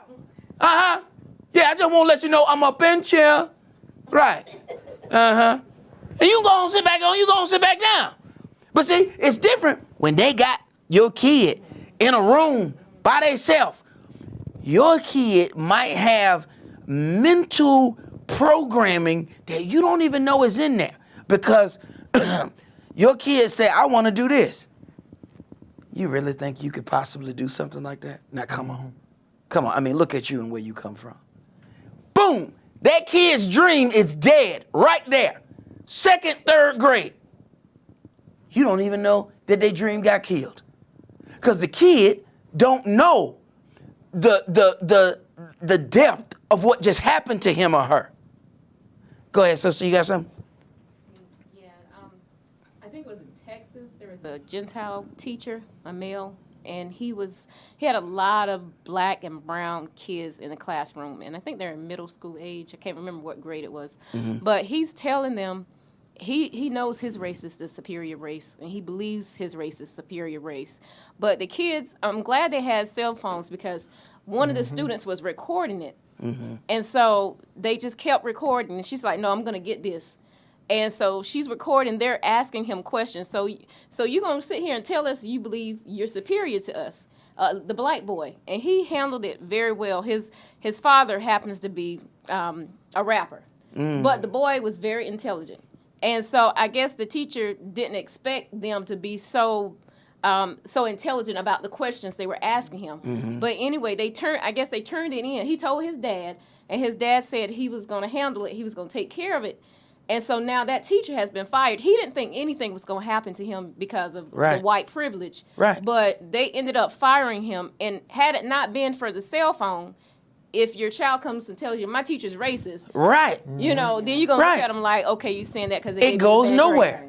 It goes nowhere. Your child come and tell you that this teacher allows these kids to do one thing, but punishes these kids like this. There's nothing to do that. You go to the school, they pull the teacher back. Hey, you need to be slicker about what you're doing. And then they go on back doing what they were doing. That's how the game is being played. But these cell phones has really changed the game. It has really changed the game, especially for us, because people have been lying, saying that what we are saying, that ain't happening. Every time, we get beat up by the police, that was one of the things that was happening in this molestation. Check this out. One of the guys, he stuck his bare hand, they never had on any gloves as they're molesting these boys, all right? So he's sticking his hand down his pants. The little boy, baby face. I mean, got twigs up here, and you got to put a magnifying glass to see them. Baby little boy. He stuck his hands down this boy's pants.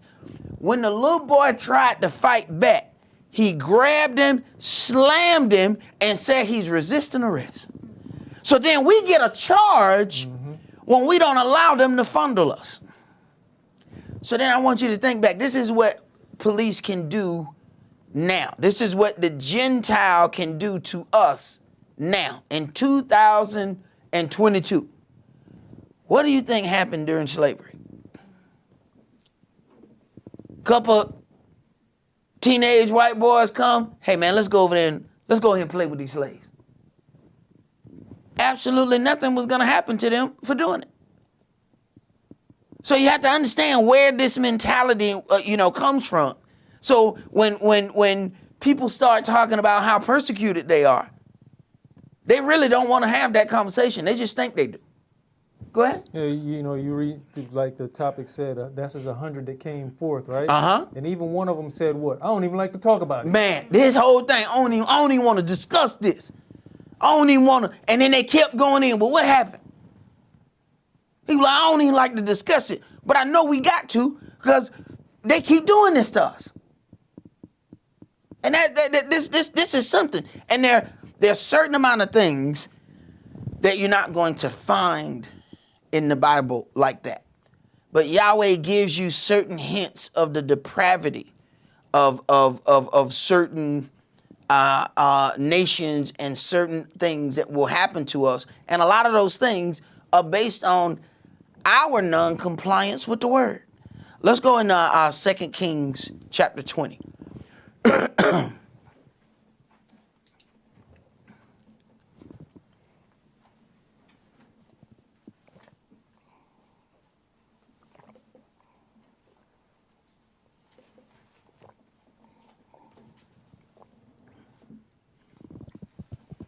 Go ahead and start that at verse 1. In those days was Hezekiah sick unto death.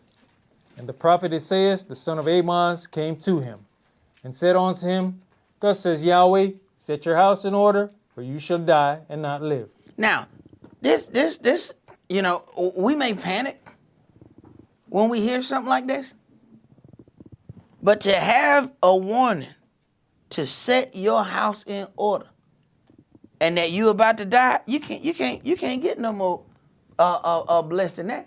Well, there's certain things that we call blessings and other things that we call curses. Let me tell you something. The man who died yesterday sure wish he would have done some things the day before yesterday. I can tell you that. You can think what you want to think. But I guarantee you, there's some things that if he had known, all right, tomorrow is it. The day about to be a busy day. The day about to be a busy day. I do this. Hey, come here, let me talk to you. Come here, let me talk to you. All them conversations that, you know, we've like, you know, this is a difficult conversation. I don't really want to have this conversation. Oh, no, we about to have these conversations. Look here. I got to be on the I-10 by 10. I got to hurry up and have this conversation. Come on in here. Come on in here. No, don't go nowhere. No, as soon as I finish with this one, you next. Don't go nowhere. Because that time factor causes you to be a little bit more aggressive in taking care of your business. So you gotta think about how man operated when man knew he was gonna live forever. Bro, some of us wouldn't do nothing. Are you gonna do this? I mean, I'll do it maybe today, maybe in 100 years. I mean, I'm gonna live forever, so I mean, I'm gonna do it eventually. Time changes everything. Go ahead. Then he turned his face to the wall and prayed unto Yahweh, saying, I beseech you, O Yahweh, remember now how I have walked before you in truth and with a perfect heart, and have done that which is good in your sight. And Hezekiah wept sore. And it came to pass, before Esaias was gone out into the middle of the court, into the middle court, that the word of Yahweh came to him, saying, Turn again. Turn again. You see how if you entreat your Elohim the right way, that things turn around? So then consider that. That means that the powers that be never want you to learn how to entreat your Elohim. They never want you to know. This is why, you know, what we were saying before, why did Kyrie even run into Hebrews the Negro if he was looking for Yahweh? Why didn't he run into a Jewish documentary? Because they won't say Yahweh. They won't say the name. So then you push that individual then to go into some of these places by the things that you refused to do. So then they won't say the name because they don't want you to know. But you think they don't say it when you ain't around? They're too holy to say in front of you.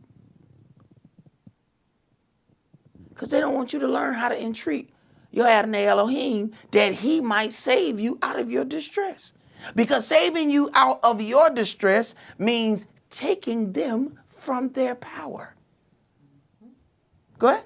You know, you look at this whole thing, you see there was no long, drawn-out prayer, right? Simple, direct, and to the point. Turn again, and tell Hezekiah, the captain of my people, thus says Yahweh, the El of Dawid, your father, I have heard your prayer. I've seen your tears. Behold, I will heal you. On the third day you shall go up onto the house of Yah. Now, I heard your prayer, and I seen your tears. So, he didn't just give a bunch of, you know, he wasn't a wordsmith. See, and that's what we think, you know, because, you know, we had professional prayers back there in the old church. You know, they pray one prayer, be 30 minutes. And you be confused if you come in, you be like, is this a song? Or is this a sermon? Or is this a prayer? Because for long, he not even kneel down. His head ain't down. He praying. I said, God. And you like, so what is he doing? Sooner or later, everybody just start looking up. Man, when he going to get finished? See, so we think that is and then we help them people keep doing it. We be like, oh boy, that sure was a nice prayer. That prayer sounds so good. That's what you like? Right. Go ahead. And I will add on to your days 15 years, and I'll deliver you and this city out of the hand of the king of Assyria, and I'll defend this city for mine own sake and for my servant David's sake. I will add, that's what you call a powerful prayer. I'm hoping I get me one of them. Yahweh like, you know what, suck this is. Ah! All right, I just added 15. Boy, stop. What? You better get your crown. 15 years? Man, 15 more minutes is a blessing. 15 years? But understand, he heard the prayer and saw the tears. Go ahead. And Isaiah said, take a lump of figs. And they took and laid it on the boil, and he recovered. Now check it out. What if you don't have, a certain amount of faith in that? Because oftentimes the things that Yahweh tells you to do in healing ends up being the simplest thing. And you gotta think about, most of the time these people done try all this stuff. They've tried all this expensive stuff. And then you gonna tell me to heal myself? Get a lump of figs. I just ate a fig sandwich yesterday.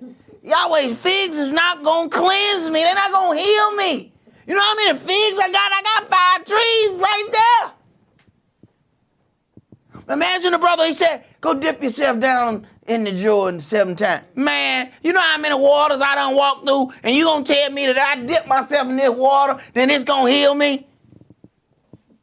See, it's already working in the back of your mind. This too simple. But that's how it works. This is what works in the back of our mind. I mean, look at all, this land and all this stuff that these people got.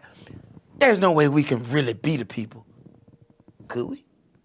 See, that question sit by in your mind because we said, no, it can't be that simple. No, it's that simple. Go ahead. Well, it's about to get more difficult because we've been drawing them parallels to what the ancient Egyptians look like.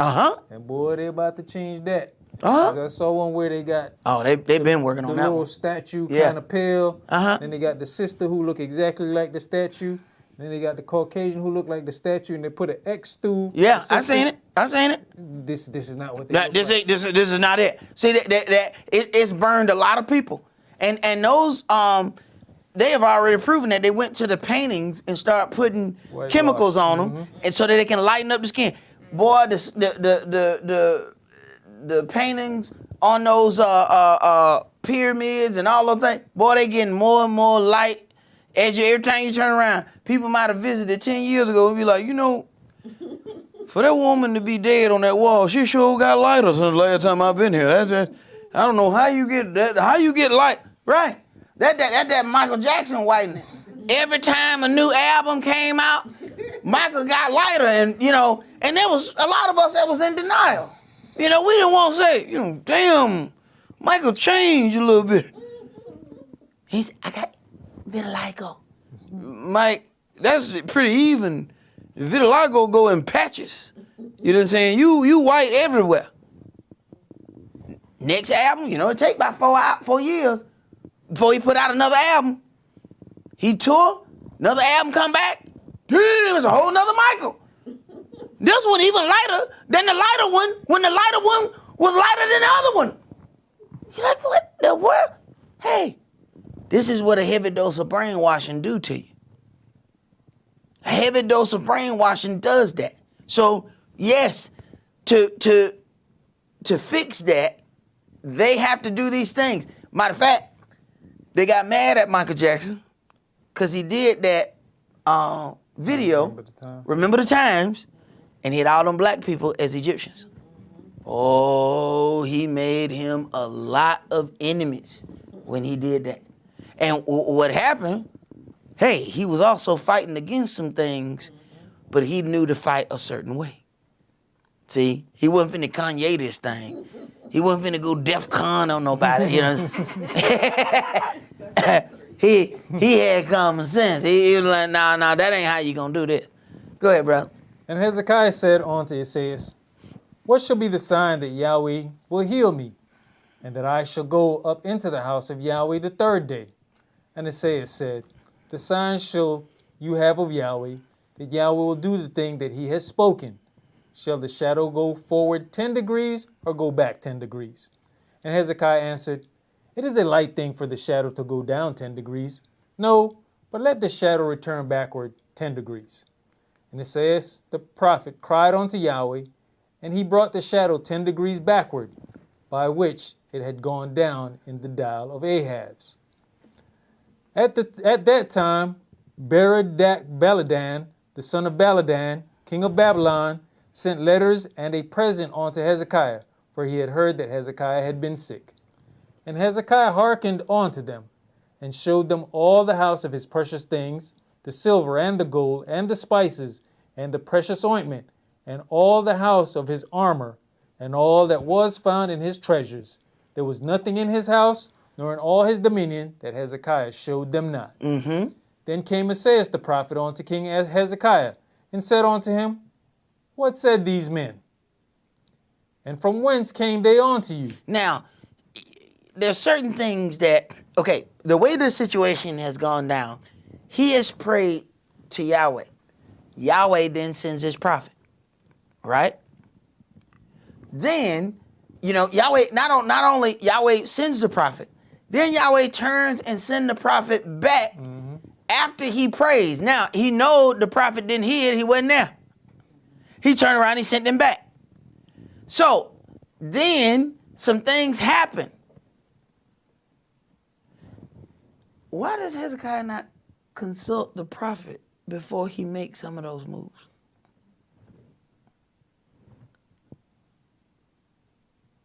Why the prophet asking questions? This would have been a man. Hey man, can I talk to you for a second? I want to run something by you. Cause see, I know Yahweh used you in the past. I need to see if he's still using you. What can I talk to you about something? Go ahead. Well, if you go back up, you can see his faith ain't really what it should be, because he's asked the prophet, what shall be the sign that Yahweh will heal me?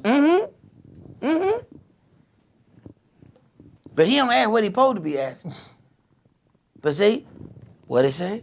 We seek after a sign. This is what you want? This is what you should have been asking. How should I deal with these people? Go ahead. And Hezekiah said, they're come from a far country, even from Babylon. And he said, what have they seen in your house? And Hezekiah answered, all the things that are in mine house. And we know that's a no-no. We know that's a no-no. You don't let your friend, your kids' friends see all the stuff in your house. You have to tell your kids right off. Let me tell you something. Don't you let little Jimmy come in his house. You know he steals. You know that. Don't let him in here. Don't let him in there. You meet Jimmy out on the porch. All right? I done told you. If Jimmy's thirsty, you get the water from the side of the house. All right? You put the hose right in his mouth. All right? And skeet it hard. Go ahead. There's nothing among my treasures that I have not showed them. And Esaias said unto Hezekiah, hear the word of Yahweh. Behold, the days come, that all that is in your house, and that which your fathers have laid up in store unto this day, shall be carried into Babylon. Nothing shall be left, says Yahweh. Now, this is now part of the punishment, Read this next line. And of your sons that shall issue from you, which you shall beget, shall they take away, and they shall be eunuchs in the palace of the king of Babylon. Now, let's go to Matthew chapter 19, and I want you to read verse... Let me see.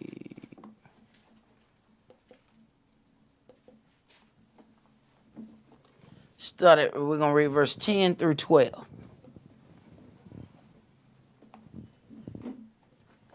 His disciples say unto him, if the case of the man be so with his wife, it is not good to marry. But he said unto them, all men cannot receive this saying, save they to whom it is given. For there are some eunuchs which were so born from their mother's womb. Okay. And there are some eunuchs which were made eunuchs of men. And there be eunuchs which have made themselves eunuchs for the kingdom of heaven's sake. He that is able to receive it, let him receive it. So when you deal with the foulness of the things that we've had to endure, when it says there are some eunuchs which are so born from their mother's womb, these are men that have no desire for women. Do not get this twisted. That don't mean that they have desire for men. Don't go down there and, you know what I'm saying, to the Pride Festival talking about these eunuchs, because they don't want no woman. No, them not eunuchs. That's not what he's talking about. All right? Then it says there were eunuchs which were made of men. That means they had their privy member cut off. So you have to understand the twistedness of these individuals who ruled over. This is how deep the punishment goes. When we don't do what we're supposed to do, then we become victim of all these foul things. So now you look at this story and you find, you know, all these men are going through this thing where, you know, the Gentile cops are reaching down into their pants and holding their genitals and poking them and doing all of these things. And then you go back to Yahweh's law. See, this is what starts happening when I take my hedge of protection. You decided not to walk in my ways, so you admired these people. So I let you live in their land. You was fascinated by their God. All right. Well, I'm going to let you spend a little time with their God. Now, how you like it? So it's something, you know, so we're not going to get all the foulness. Even when we read in the Apocrypha and it says they built the house of exercise, which was a foul thing unto Israel. The Apocrypha don't go into what they did in that place of exercise. But when you understand that the Romans had public baths. Public baths, nobody have on clothes. Have you ever noticed that all their statues, they butt naked? They supposed to be culture. Now, we supposed to be the savages. Well, why y'all always naked then if we the savages? If we the savages, why are you naked? Why are you over here with the squirrel out? Why every statue, everybody's squirrel is out, but you won't tell me we savages? Look at this. They had public baths. So when you talk about building this house of exercise in Israel, it was bringing that foul culture among us. And this whole making men eunuchs, this is a foul situation. So when you consider where the things of Babylon, you know, originated, we can't look at it like it's that strange when it happened unto us. That don't mean we're going to like it. That don't mean we're going to accept it. But at the end of the day, you have to look at it and say, it's not that strange. Because when you understand the nature of something, then you understand what it's capable of. That's all that we're going to do for today. Let's lead out with the prayer. Priest Kish, could you pray for us, please? Yes, sir. As we rise, we're going to face the east.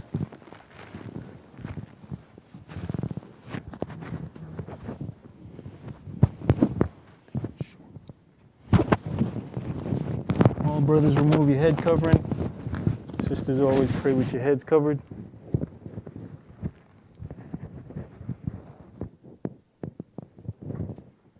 O Heavenly Father Yahweh, God of Abraham, Esaac, and Jacob, Most High Covenant Elohim of Israel. Merciful Father Yah, humbly I come before you this evening, Almighty Yahweh, asking for your guidance and protection for your people, Almighty Yahweh. I'm asking this for both natural and spiritual Israel, O Heavenly Father. In these days and times, O Heavenly Father, please forgive us of our sins and our trespasses against you, O Heavenly Father, and show us mercy and kindness, O Heavenly Father. Please, Almighty Yahweh, keep your hedge of protection around us. We need it, O Heavenly Father, and continue to feed us of your ways, your understanding, so that we can learn of our past mistakes and become righteous servants unto you, Almighty Yahweh. O Heavenly Father, these things I humbly come to you and pray and ask in the name of your holy begotten Son, Yahshua HaMashiach. Amen.